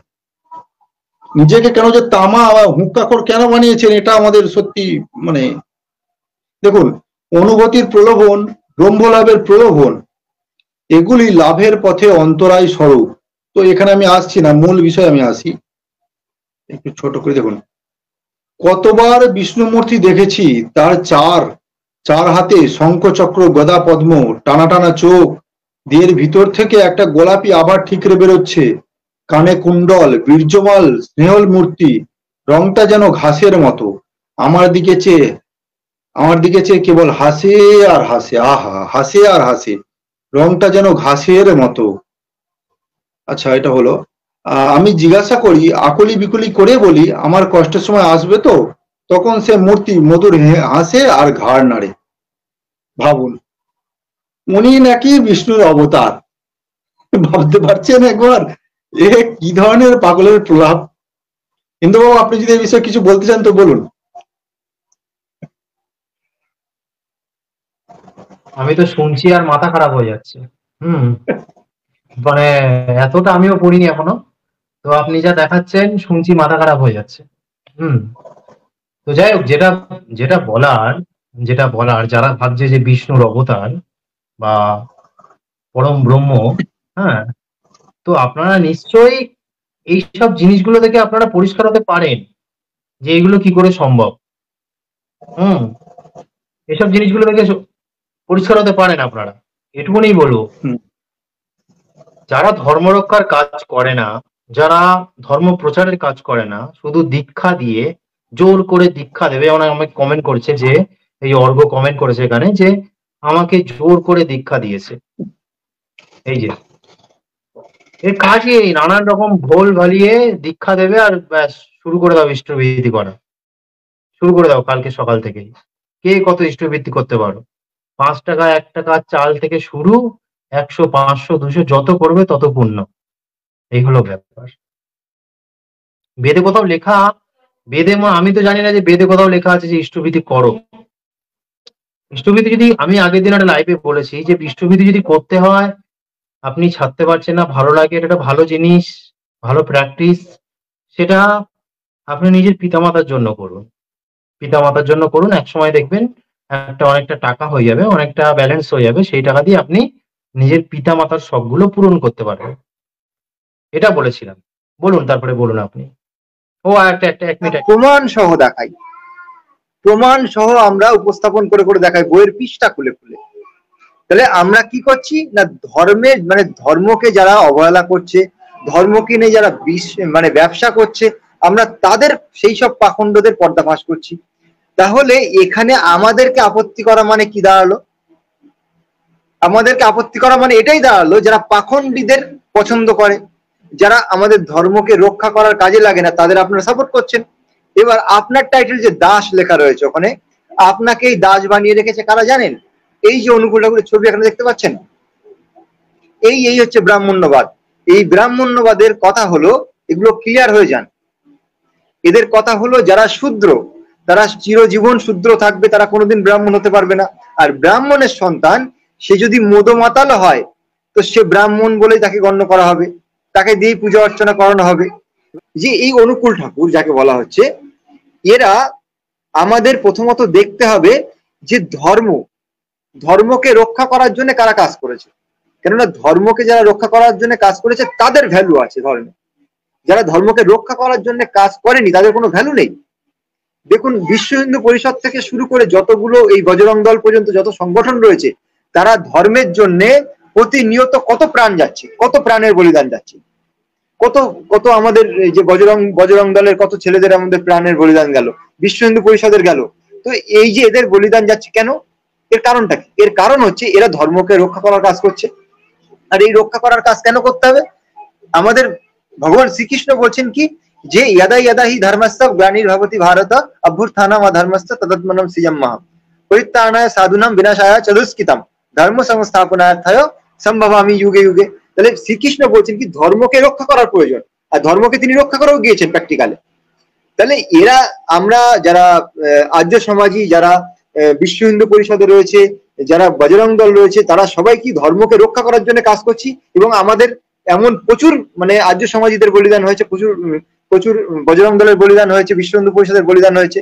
ভাই, এই যে অনুকূল ঠাকুরকে আমরা দেখতে পাচ্ছি, কিংবা আরো কয়েকটা এরকম সংগঠন রয়েছে যারা নিজেদেরকে বিশাল বড় সনাতন ধর্মের প্রচারক বলে দাবি করছে, এদের লিস্টে এদের শিষ্যদের মধ্যে কাদের বলিদান হয়েছে সনাতন ধর্মের জন্য? আর এই যে অনুকূল ঠাকুর হুকোখোর, তামাকখোর, এ বলছে কি সে ঈশ্বর, সেই শ্রীকৃষ্ণ যেমন বারবার অবতার নেয়, ইনি সেই অবতার নিয়েছে। তো শ্রীকৃষ্ণ অবতার নিয়েছিল কিসের জন্য? ধর্মকে রক্ষা করার জন্য, অধর্মকে বিনাশ করার জন্য। তিনি প্র্যাকটিক্যাল করে গেছেন। মহাভারত নামক এত বড় যুদ্ধ হলো। তো এই যে ব্যক্তি যাকে বলা হলো অনুকূল ঠাকুর, সে তো মুসলমানদের তারা খেয়ে চলে এলো, মুসলমানদের কাছে তার কোনো শক্তি কাজে লাগলো না, এবং ধর্ম রক্ষার কোনো কাজেই লাগলো না। কেবল তাই নয়, যে মুসলমান বর্তমান সময়ে, মুসলমান কি এটা তো আর আমাদের ব্যাখ্যা করে বলতে হবে না। মুসলমান কি সবাই জেনে গেছে, ইসলাম কি সবাই জেনে গেছে, আর রসুলকে সবাই জেনে গেছে। তো এর জন্য নতুন করে আমাদের ব্যাখ্যা করতে হবে না। তো তারপরেও সেই তাদেরকে তেল মারা কথা, তেল দেওয়া কথা, যে রসুলকে না মারলে আমি হিন্দু নই, একে না আমি আল্লাহকে না মারলে আমি হিন্দু নই। ভাই, এসব এসব মানে কি ধরনের মূর্খামি ভাই! এদের যে বিরোধিতা করছি আমরা, তো আপনাদের উচিত আমাদের সঙ্গ দেওয়া, আপনাদের উচিত আমাদের সঙ্গ দেওয়া, যে এইগুলোকে প্রতিবাদ করা উচিত। আপনারা প্রতিবাদ করছেন না। আমরা তাদের বই থেকে যখন তুলে ধরছি, আপনারা তাদের সমর্থনে আমাদেরকে বাপমা তুলে গালাগালি দিচ্ছেন। তো ভাই, লজ্জাজনক ব্যাপার। যদি এরকম চলতে থাকে, তো আমরা হিন্দু ধর্মকে রক্ষা করবো কি করে? আমরা হিন্দু সমাজকে রক্ষা করবো কি করে? আজকে মনে করুন, অনুকূল ঠাকুরের কোনো চেলা মনে করুন তার মেয়ে কোনো মুসলমান ছেলে লাভ জিহাদ করে নিয়ে চলে গেল, ভালো করে বুঝুন, মুসলমানের কোনো ছেলে অনুকূল ঠাকুরের কোনো পরিবারকে, অনুকূল ঠাকুরের যেসব শিষ্য মন্ডলীদের পরিবার কোনো একটা মেয়েকে লাভ জিহাদ করে নিয়ে চলে গেল, তো অনুকূল ঠাকুরের নিয়ম অনুসারে কোনো অন্যায় হয়নি তো, এবং তারা মেনেও নেবে, কেননা অনুকূল ঠাকুর বলে গেছে, অনুকূল ঠাকুর বলে গেছে যে কোনো ব্যাপার না, সব একই। তাহলে তাহলে আপনারা যদি অনুকূল ঠাকুরের নিয়ম মেনে চলেন, তাহলে আপনাদের সন্তানদের মুসলমানদের সঙ্গে সব বিয়ে দিয়ে দেন, দিয়ে আপনাদের যে মানে হিন্দু একেবারে বিনাশ করে বসে থাকেন, একেবারে সব সত্যানাশ করে বসে থাকেন। তো এই যারা সত্যানাশ করেছে, সনাতন ধর্মে যারা সত্যানাশ করেছে, এদের সামনে ঠাকুর ভগবান বলা এগুলো আবেগের বশে অনেক কিছু বলা যায়, কিন্তু ধর্মের যখন রক্ষার বিষয় আসবে এদের কোনো অস্তিত্ব নেই, সেই লিস্টে কোনো অস্তিত্ব নেই। আপনি অনুকূল ঠাকুরের কোনো সৎসঙ্গে যান, আমি একটু বেশি সময় নিয়ে নিয়েছি, কিছু মনে করবেন না আপনারা, অনুকূল ঠাকুরের সৎসঙ্গে যান, সৎসঙ্গে গিয়ে পুরো হলটার উপরে দেয়ালের দিকে আপনারা চেক করুন, চেক করে দেখুন যে কোথাও কোথাও আমাদের ভারতীয় কোনো মহাপুরুষদের ছবি নেই, কোনো ঋষি মহর্ষিদের ছবি নেই, যারা স্বাধীনতা সংগ্রাম করে যারা যাদের প্রাণ চলে গেল, ভগৎ সিং, রামপ্রসাদ বিসমিল, নেতাজি সুভাষচন্দ্র বসু, লালা লাজপত রায়, এদের কারো ছবি কোনো জায়গায় নেই, কোনো ওদের হলের মধ্যে নেই। ভাই এর কারণটা কি? শুধুমাত্র রয়েছে ওই অনুকূল ঠাকুর ভুড়িয়ালা, অনুকূল ঠাকুর তামাক খাচ্ছেন, তার নাতি, তার নাতনি, তার বৌমা, তার নাত বউ। ভাই কেন এইসব পাগলামি কেন? আজকের আপনারা আর্য সমাজকে গালাগালি দেন, একবার আর্য সমাজে কলকাতাতে আসুন, কলকাতাতে আর্য সমাজ এসে আর্য সমাজের হলটার মধ্যে শুধু তাকিয়ে দেখবেন যে সেখানে ভারতীয় মহাপুরুষদের ছবি রয়েছে, যারা দেশকে স্বাধীন করেছে, স্বাধীনতা সংগ্রামীদের ছবি রয়েছে, পুরো সম্পূর্ণ হলের উপরে বড় বড় করে পেন্টিং করা আছে শুধুমাত্র স্বাধীনতা সংগ্রামীদের। ভাই তাদেরকে তোমরা গালাগালি দিচ্ছ, ভাই তোমাদের তো লজ্জা লাগা উচিত, তোমাদের এখনো উচিত ভাই ধর্মকে রক্ষা করার জন্য। আজ পর্যন্ত এখনো পর্যন্ত এই অনুকূল বলুন, রামকৃষ্ণ মিশন বলুন, যারা যারা রয়েছে, এখনো পর্যন্ত কাউকে আমরা দেখিনি যে খ্রিস্টানরা আমাদের গ্রামে গ্রামে ঢুকে আমাদের ধর্মান্তরিত করছে তাদেরকে নিয়ে প্রতিবাদ করা, মুসলমানরা আমাদের ধর্মকে ধর্মান্তরিত করছে, আমাদের ধর্মকে নিয়ে কত কটূক্তি করছে, ব্রাদার রাহুল থেকে শুরু করে কত বড় বড় এদের আলেম রয়েছে যারা আমাদের সনাতন ধর্মকে নিয়ে কটূক্তি করছে, এখনো অনুকূল ঠাকুর কিংবা রামকৃষ্ণ মিশন থেকে একটা প্রতিবাদ দেখেছেন? এরা করে না কেন ভাই? এরা করবে কেন? কেননা ওরা তো তাকে ভগবান মনে করে বসে রয়েছে। আর যদি এইভাবে ভাই চলতে থাকো তো হিন্দুদের কিন্তু দূরবীনেও আর খুঁজে পাওয়া যাবে না। আজকে যে আমরা প্রতিবাদ করছি, এই যে প্রতিবাদ আমরা করছি, এই প্রতিবাদের সঙ্গী হন ভাই। আপনাদেরকে আমরা বলবো যে এই যে প্রতিবাদ আমরা করছি, এই প্রতিবাদ আপনাদেরও করা পরম কর্তব্য। কেন বলুন তো? কেননা ভবিষ্যৎ প্রজন্ম, আমাদের সন্তান সন্ততি, নাতি নাতনি হবে, ভবিষ্যৎ প্রজন্মে তারা এই জয় শ্রীরাম, জয় শ্রীকৃষ্ণ বলা, হরে কৃষ্ণ বলারও তাদের আর সেই অবস্থা থাকবে না ভাই। তোমরা যদি এদেরকে গুরু বলে মানতে থাকো, একটা সময় আসবে এই জয় শ্রীরাম কথা বলতে পারবে না, তখন বলতে হবে বিসমিল্লাহির রহমানির রহিম, আলহামদুলিল্লাহি রাব্বিল আলামিন, আল্লাহু আকবার, এই বলতে হবে। এবং তারা বলবে যে আমাদের যারা গোষ্ঠী ছিল, দাদু টাদু ছিল, এরা হচ্ছে মহামূর্খ ছিল, ওই জন্য হিন্দু ধর্ম পালন করত। বুঝতে পেরেছেন? তো আমরা কেন লড়াই করছি ভাই, আমরা কেন এত করছি, সেটাকে একটু গুরুত্ব দিয়ে বোঝো, তাতে তোমাদেরও কল্যাণ হবে, তোমাদের ভবিষ্যৎ প্রজন্মেরও কল্যাণ হবে, আমাদের সনাতন ধর্মটাকে বাঁচবে। একটু বেশি বলে ফেললাম ইন্দ্রবাবু। না না, এটাই তো, না না, খুব ভালো। এক মিনিট। না না, ভালো বলেছেন। সবাই হিন্দুদেরকে এক হওয়া দরকার আছে। এই যে রামকৃষ্ণ মিশনের উপরে আক্রমণ, তুমি দেখো যে আজ রামকৃষ্ণ মিশনের লক্ষ লক্ষ ভক্ত রামকৃষ্ণ মিশনে ভর্তি হওয়ার জন্য না লাইন পড়ে যায়, কখন আমার ছেলেকে রামকৃষ্ণ মিশনে ভর্তি করব। কিন্তু স্বামীজির আদর্শ তারা কি মেনে চলে বলো? স্বামীজি শুধু বলেছিল যে গর্বের সাথে বলো হিন্দু, এটা কি তারা মেনে চলে? লজ্জা পাই বলতে সবার সামনে যে আমি হিন্দু, লজ্জা পাই। বলি যে বল, গর্বের সাথে বল তুই হিন্দু, বলবে না, তুই পাগল। এই ওর অবস্থা। শুরু করুন পৈরবাবু। যাই হোক, আলোচনা অনেক দূরই এগোলো। দর্শকদের কাছে আমি বলবো যে আপনারা এবার দেখুন, আরো কিছু আপনাদেরকে দেখাতে চলেছি। তো প্রোগ্রাম যেহেতু 1 ঘন্টা হয়ে গেল, আমি খুব সংক্ষিপ্ত বক্তব্য দিয়ে আমার বক্তব্য শেষ করব। এখানে অনুকূল ঠাকুরের শিষ্যগণ দয়া করে উত্তর দেবেন। সেটি হলো অনুকূল ঠাকুরের মৃত্যু যেভাবে হয়েছিল। দেখুন, তাদের পরমাবতার পরম প্রেমময় ঠাকুর যুগাবতার পুরুষোত্তম বা যাকে তারা পরমাত্মা বলে। দেখুন লেখা আছে, ঠাকুরের শেষ সময়ে, বিশেষ করে শেষের 2 বছর, তার বড় ছেলে তার হাত থেকে সকল ক্ষমতা কেড়ে নিয়ে তাকে লোকচক্ষুর আড়ালে পার্লার ভবন সংলগ্ন একটি ক্ষুদ্র প্রকোষ্ঠে মানে বাথরুমে বন্দি করে রেখেছিল। ঠিক আছে। তারপর সেই বন্দি দশা থেকে মুক্তির জন্য অনুকূল ঠাকুর সর্বদাই হাউতাস হাই হাই করে নিজের গালে নিজেই থাপ্পড় মারতেন। বিভিন্ন রকমের আত্মপ্রলাপ বকতেন, যেমন মা মা হায় আমার এ কি হইল, আমি পাবনা যাব, আমি পাবনা যাব, আমি বন্দি শাহজাহান, ইত্যাদি ইত্যাদি। কিন্তু চারিদিকে ছিল তার বড় ছেলের সতর্ক পাহারা, যাতে তার বড় ছেলের লোক ছাড়া আর কেউ যেন তার সাথে দেখা করতে না পারে। এই সময়ে অনুকূল ঠাকুরের তীব্র মস্তিষ্ক বিকৃতি দেখা যায়।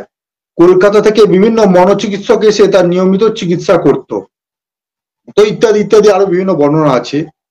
এখানে বলুন তো, যে লোকটা বন্দি দশায় নিজের গালে নিজে থাপ্পড় মারে, নিজে হাহুতাশ করে, সে কি ঈশ্বর হতে পারে? ঈশ্বর দূরে থাক, ঈশ্বরের সংজ্ঞাটা আলাদা জিনিস। সে কি ভগবান হওয়ারও যোগ্য? ভগবান শব্দের যে অর্থ, যে সর ঐশ্বর্যপূর্ণ, ঐশ্বর্য বীর্য যশ্রী জ্ঞান ও বৈরাগ্য, তিনি নিজেই বলেন আমি শাস্ত্র পড়িনি, অর্থাৎ তার মধ্যে শাস্ত্র জ্ঞান ছিল না।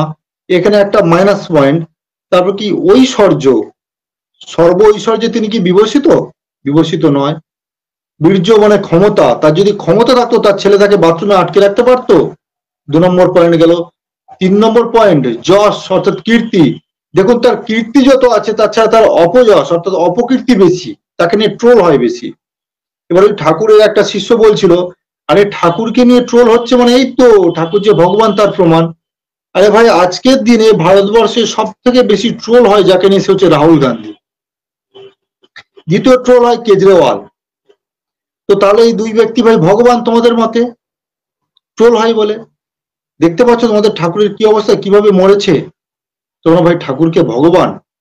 এই গেল যশ। এবার কি শ্রী মানে সৌন্দর্য। তোমাদের ওই গোপলা ঠাকুর যে কত সুন্দর ছিল ছবিতে বোঝা যায়। তোমাদের ঠাকুর ছাড়া 1000 গুণ ভালো দেখতে অনেক সুন্দর ছেলে এখন ঘুরে বেড়াচ্ছে। তাহলে ভাবো তোমাদের ঠাকুরের শ্রী মানে সৌন্দর্যকে হারানোর মতো লোক ছিল। আমি তো মনে করি তোমাদের ঠাকুর জীবিত থাকাকালীন ঠাকুরের ছাড়া কয়েক কোটি গুণ সুন্দর ছিল আমাদের সুভাষচন্দ্র বসু। ভাই কয়েক কোটি গুণ সুন্দর ছিল ভগৎ সিং। কি বলছো তোমরা? আর কি বৈরাগ্য ভাই, যে লোক রসগোল্লার লোভ ছাড়তে পারে না শেষ বয়সে এসে, অতি কষ্টে রসগোল্লার লোভ সামলায়, সে নেবে বৈরাগ্য। ভাই 6টি গুণের মধ্যে কোন গুণটা তোমাদের ঠাকুরের মধ্যে ছিল একবার বলো। ঈশ্বর দূরে থাক, তোমরা যে তাকে ভগবান বলো, কোন গুণটা তার মধ্যে ছিল একবার বলে দেখো। এসো ডিবেটে, কত দম আছে, এসো। আর লাস্ট যে কথাটা আমি বলবো সেটি হলো, বড্ড এরা বড় বড় বাতেলা ঝাড়ে, চিত্তরঞ্জন দাস, লাল বাহাদুর শাস্ত্রী, সুভাষচন্দ্র বসু, রাসবিহারী বসু, এক সেকেন্ড সরি একটু,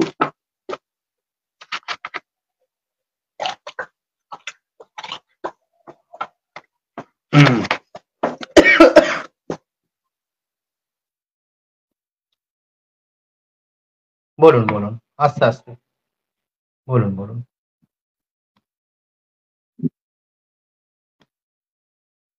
তো খুবই দুঃখিত। যাই হোক, রাসবিহারী বসু, লাল বাহাদুর শাস্ত্রী, সুভাষচন্দ্র বসু, চিত্তরঞ্জন দাস, তো এরা নাকি ঠাকুরকে নাকি গুরু বলে মেনে নিয়েছিল।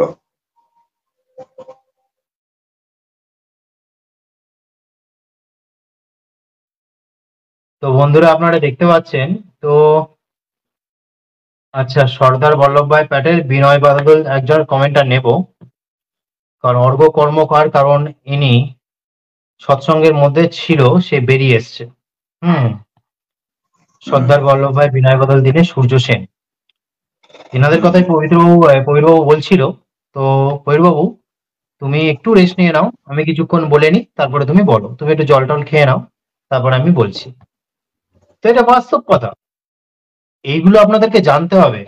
আর সবচেয়ে বড় কথা হলো, সুভাষচন্দ্র বসুকে নিয়ে একটা অপপ্রচার আছে, সেটা প্রবীরবাবু বলবেন, যেটা আমরা রিসার্চ করে পাইনি, কোনোভাবেই সংখ্যা মেলাতে পারিনি।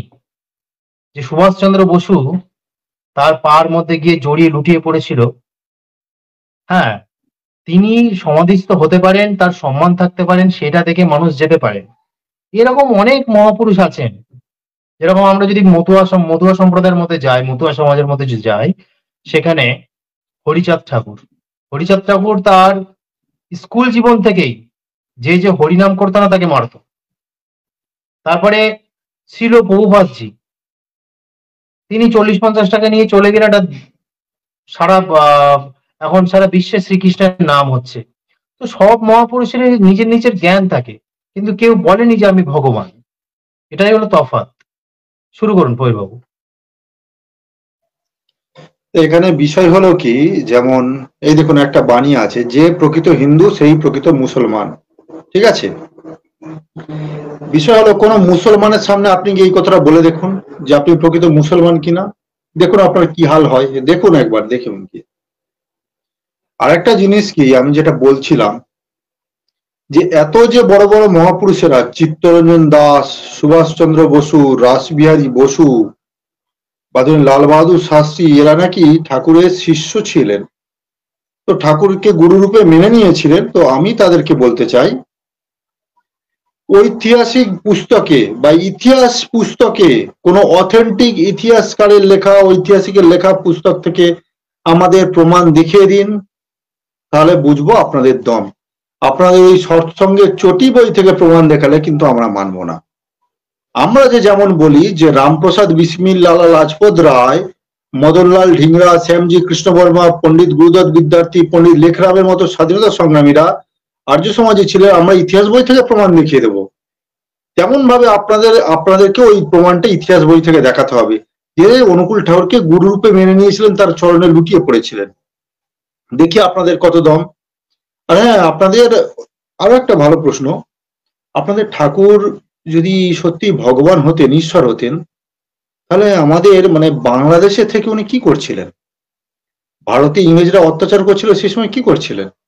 ইংরেজদেরকে তাড়াতে পারলেন তার পূর্ণ ব্রহ্মের শক্তি দিয়ে?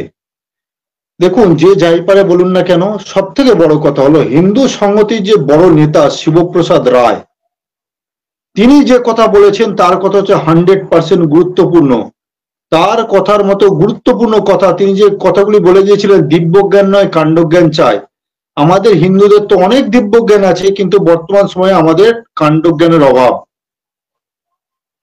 কি শ্রী শ্রী অনুকূল চন্দ্র একজন বাংলাদেশ থেকে তাড়া খাওয়া লোক, তো যাই হোক, আচ্ছা হ্যাঁ, তাড়া খাওয়া লোক, এখানে এসে ধান্দাবাজি, তো এসব কথা আমরা বলবো না। কিন্তু কথা হলো শিবপ্রসাদ রায়জি যে কথাগুলি লিখেছিলেন, এটা একদম খাঁটি সত্য কথা, যে আমাদের কাণ্ডজ্ঞানটা বর্তমানে আমাদের হারিয়ে গিয়েছে। যেমন কি আমরা একে অপরকে দোষারোপ করতে ব্যস্ত বর্তমান সময়ে, এ ওর পিছনে কাটি করতে, ওর পিছনে কাটি করতে।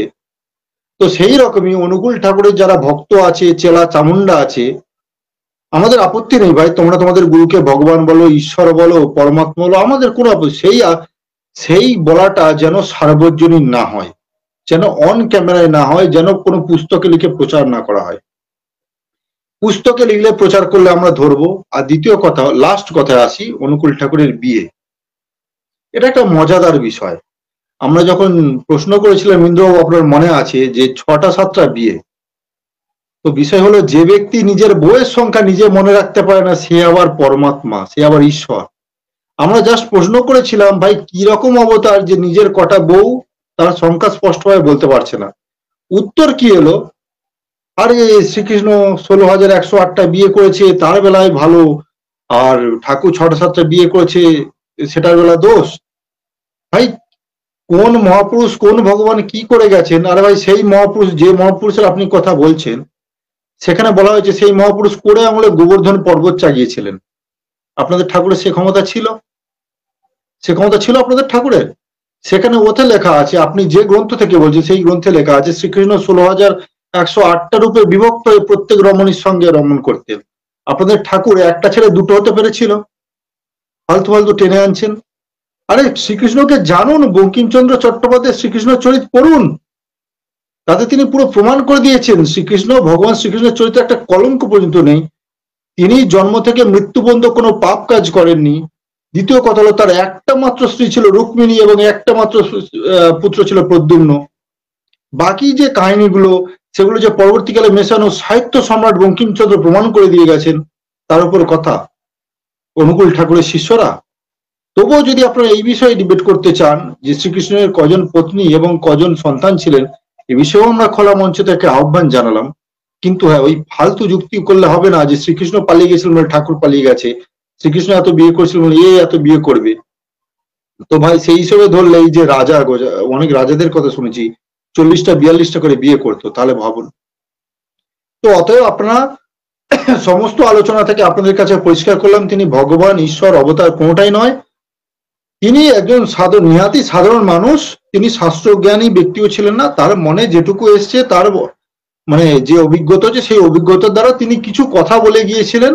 আমার যতটুকু মনে হয় তার যে ভক্তরা জোর করে তাকে ঈশ্বর বা ভগবানের পদে বসিয়ে তার যে ভক্তি, তার প্রতি যে রেসপেক্ট ছিল সমাজে, তাকে এরা ক্ষুণ্ণ করেছে। কারণ কি, তিনি কোনোদিন এসব কথা বলে যাননি আমার মতে। কারণ সে সময় তিনি যদি নিজেকে পূর্ণ ব্রহ্ম দাবি করতেন না, সবাই তার কাছে ঝাঁপিয়ে আসতো যে ভারতকে স্বাধীন করুন।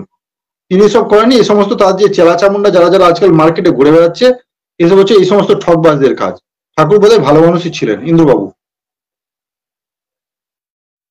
এখানে আমি একটা কথা বলবো, তারপর আমি পবিত্র বাবুর কাছে যাব। তো প্রশ্নটা সেটা ছিল না যেটা তারা ভাবছে।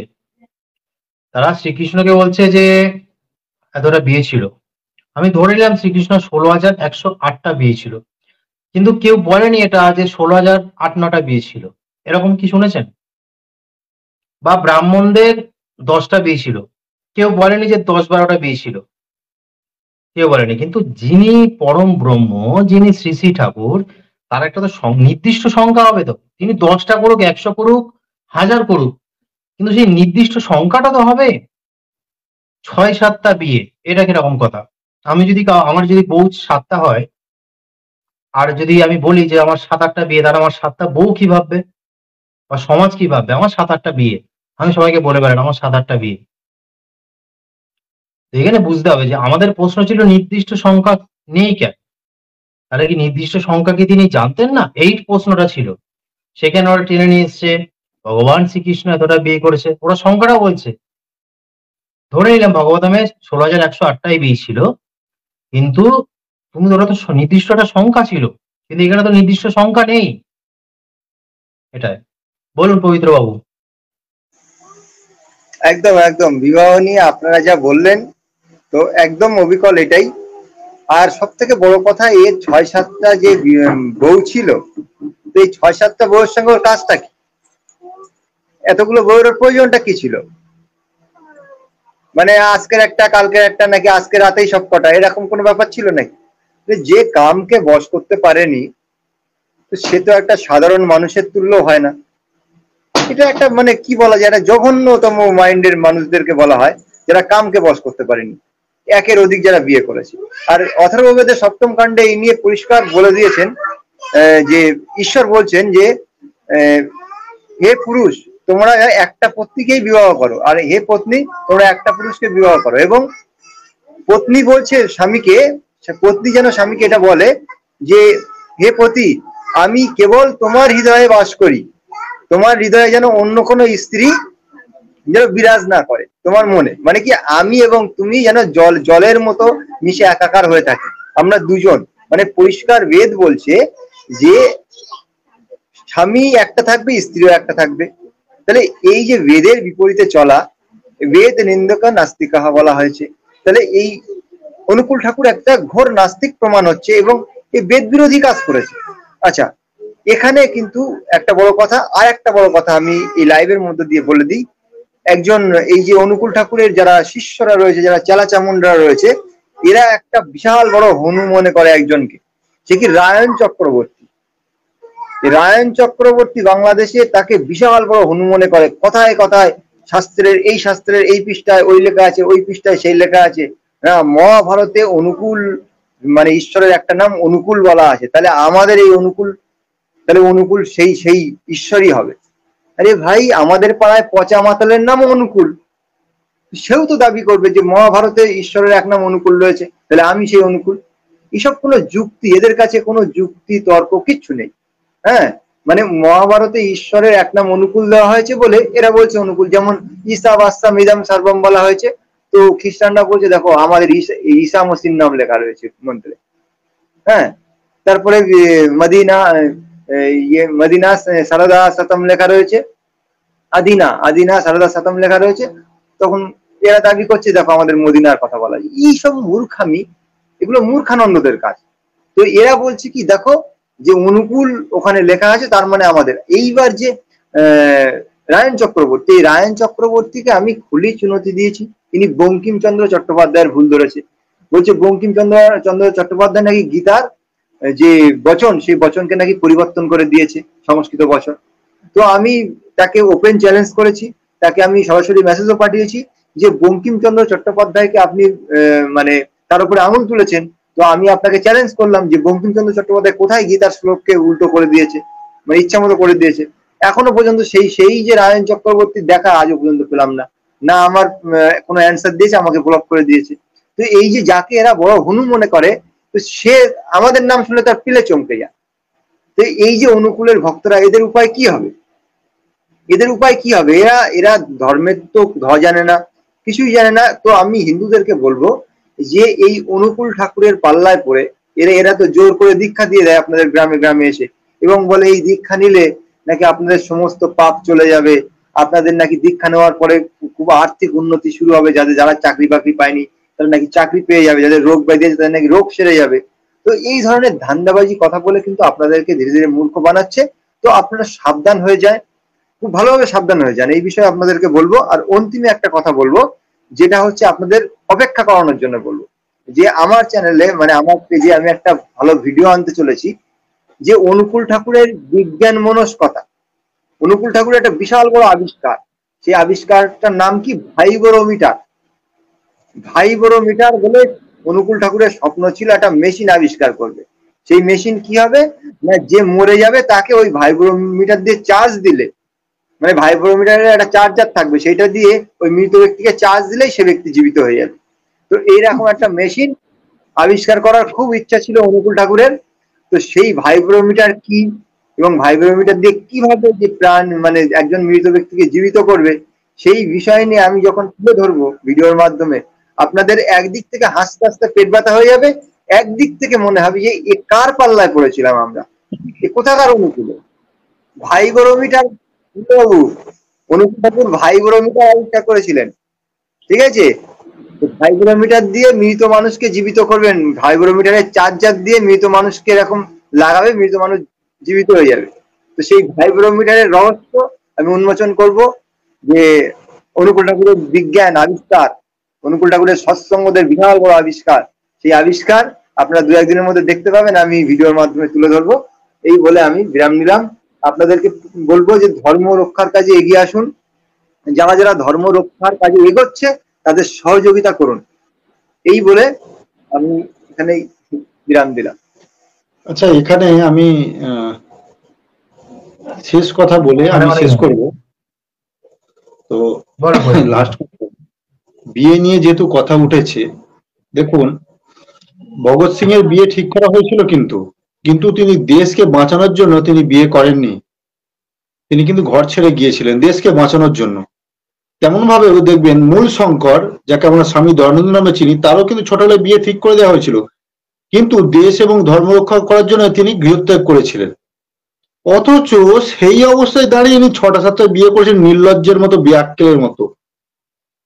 এছাড়া মানে ঘৃণ্য মানসিকতার কি হতে পারে?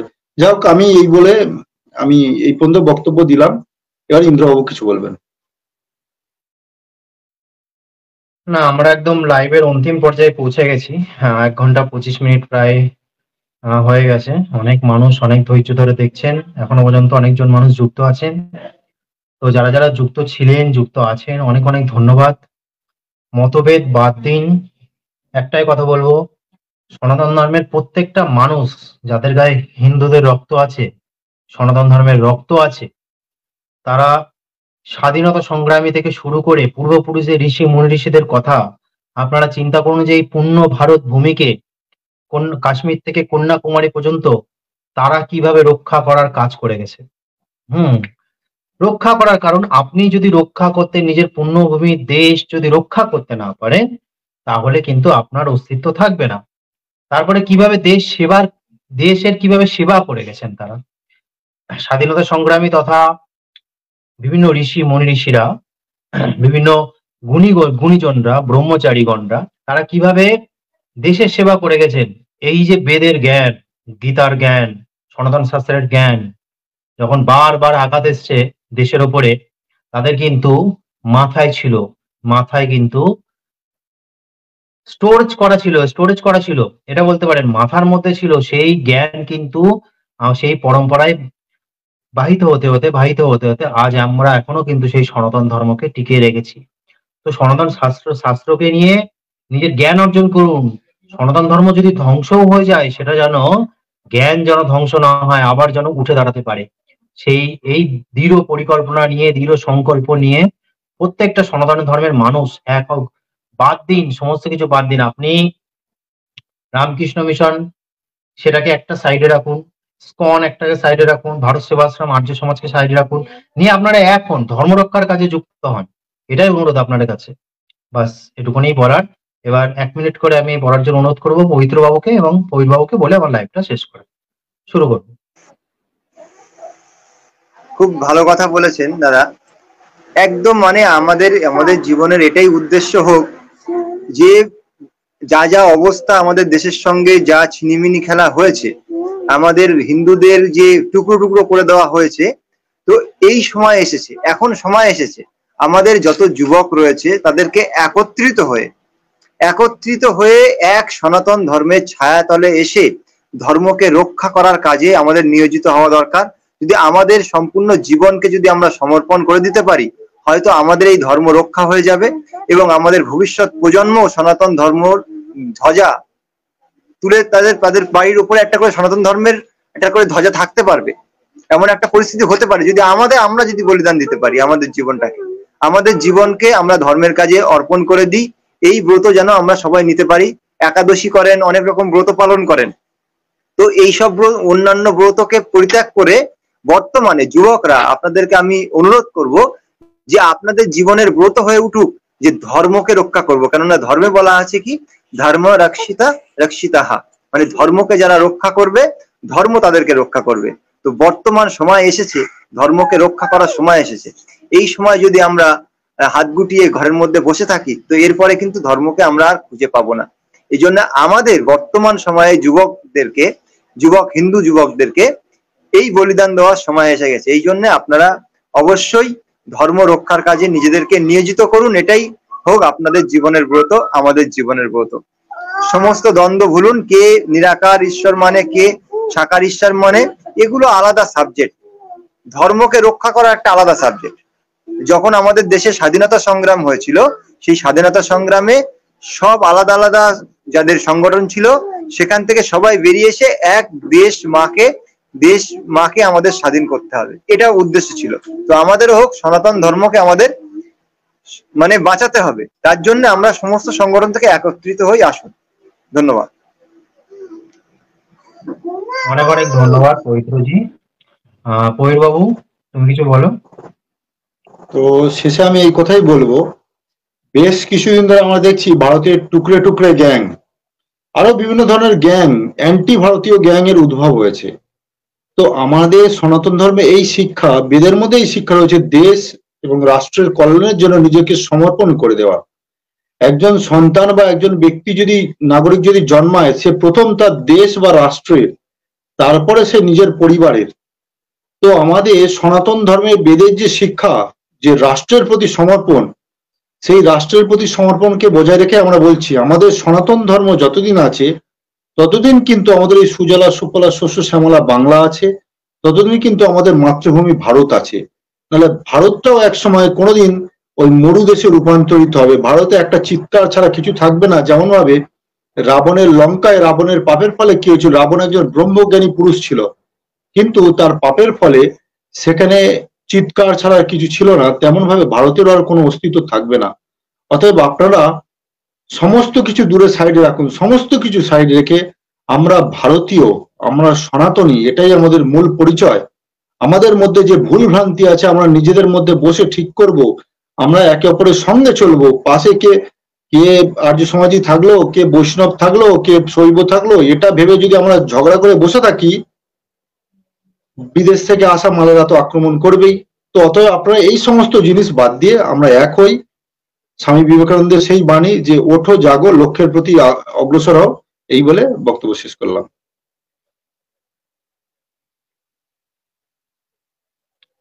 অনেক অনেক ধন্যবাদ সবাইকে, যারা যারা এখনো পর্যন্ত যুক্ত আছেন। আশা করি লাইভে অনেক কিছুই উত্থাপন আমরা করতে পেরেছি, যেখানে যে আমরা কেন অনুকূল চন্দ্র ঠাকুরের বিরোধিতা করছি সেখান থেকেই। তো যাক, লাইভটা শেষ করবে এবার। সবাইকে অনেক অনেক ধন্যবাদ এতক্ষণ যুক্ত হওয়ার জন্য। ধন্যবাদ।